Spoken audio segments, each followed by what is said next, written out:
एसआईसीएल के मुख्य कार्यालय परिसर में आग लगने की खबर से सुरक्षा में तैनात गार्ड और एसआईसीएल प्रबंधन में हड़कंप मच गया। आगजनी की खबर सामने आने के बाद वहीं इस परिसर में 2 दमकल की गाड़ी अंदर जाते दिखाई दी। दमकल कर्मियों ने आग पर काबू पा लिया। इस घटना के सामने आने के बाद एसआईसीएल प्रबंधन के द्वारा मीडिया कर्मियों को अंदर जाने से रोक दिया गया। आगजनी को लेकर प्रबंधन बोलने से बचते हुए नजर आए। काफी समय के बाद प्रबंधन ने अपनी चुप्पी तोड़ते हुए एसआईसीएल पीआरओ सानिश चंद्रा ने बयान जारी कर बताया कि एसआईसीएल परिसर में एक जर्जर भवन है जिसके ऊपर से बिजली का तार गया हुआ है। ऐसी आशंका जताई जा रही है कि इन्हीं बिजली के तारों के कारण आगजनी की घटना हुई है। इस घटना को सुरक्षा में तैनात गार्ड ने देखा और उसने एसआईसीएल प्रबंधन और 112 को सूचना दे दी है, जिस कारण राज्य शासन की तरफ से दमकल की गाड़ियां यहां पहुंचकर उस आग को काबू पा लिया गया है। इस आगजनी में किसी भी दस्तावेज या जनहानि नहीं होने की बात कही गई है। एसआईसीएल प्रबंधन ने बयान जारी कर अपना पक्ष रखकर इस आगजनी की घटना को स्पष्ट कर दिया गया है, लेकिन ऐसे कई सवाल सामने आए जिसमें एसआईसीएल के द्वारा इस घटना के सामने आने के बाद बाहरी किसी भी व्यक्ति को अंदर आने नहीं दिया गया। वहीं मुख्यालय के बाहर मुख्य दस्तावेज को सुरक्षा गार्ड के द्वारा बंद कर दिया जा रहा है। काफी समय तक मीडिया कर्मी मुख्य द्वार में खड़े रहे, लेकिन उनको जाने से रोका गया। आखिर ऐसी क्या वजह थी कि आगजनी घटना सामने आने के बाद छिपाना पड़ा? अनिल कुमार यादव की रिपोर्ट। सर बताएंगे एसीसीएल कार्यालय के अंदर में आग लगी है, कहाँ आग लगी है और कारण क्या होगा?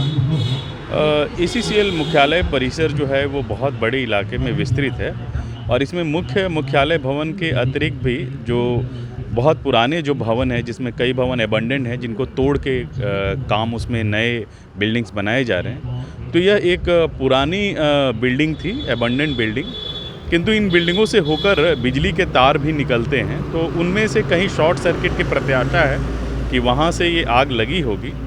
जो यह घर है, जो यह मकाननुमा जगह है, जो एबंडेंट बिल्डिंग है, उसका आकार लगभग 30 फीट बाई 20 फीट का होगा और ये अनुपयुक्त है, अनुपयोगी है। यहाँ पे अपशिष्ट ही पड़े हैं, तो इनमें बिजली के शॉर्ट सर्किट से ये आगजनी की एक घटना हुई थी, जिसको हमारी पेट्रोलिंग टीम ने देखा था और उन्होंने अलर्ट किया हमारे अपने इंटरनल फायर ब्रिगेड टीम को और जो राज्य शासन की जो टीम है उनसे।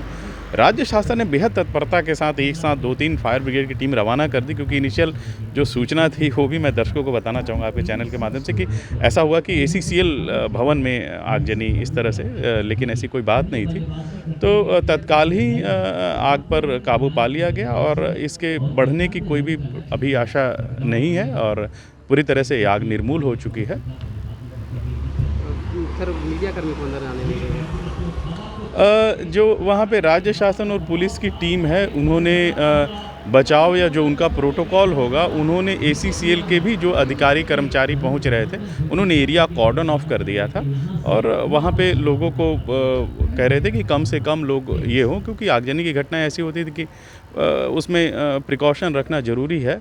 निश्चित रूप से आपने जैसे देखा होगा कि रियल टाइम में मैं स्वयं बाहर रह के और अंदर जो हमारे साथी उनसे रियल टाइम में फ़ोटोज़ और वीडियोज़ मैं उपलब्ध करा रहा था।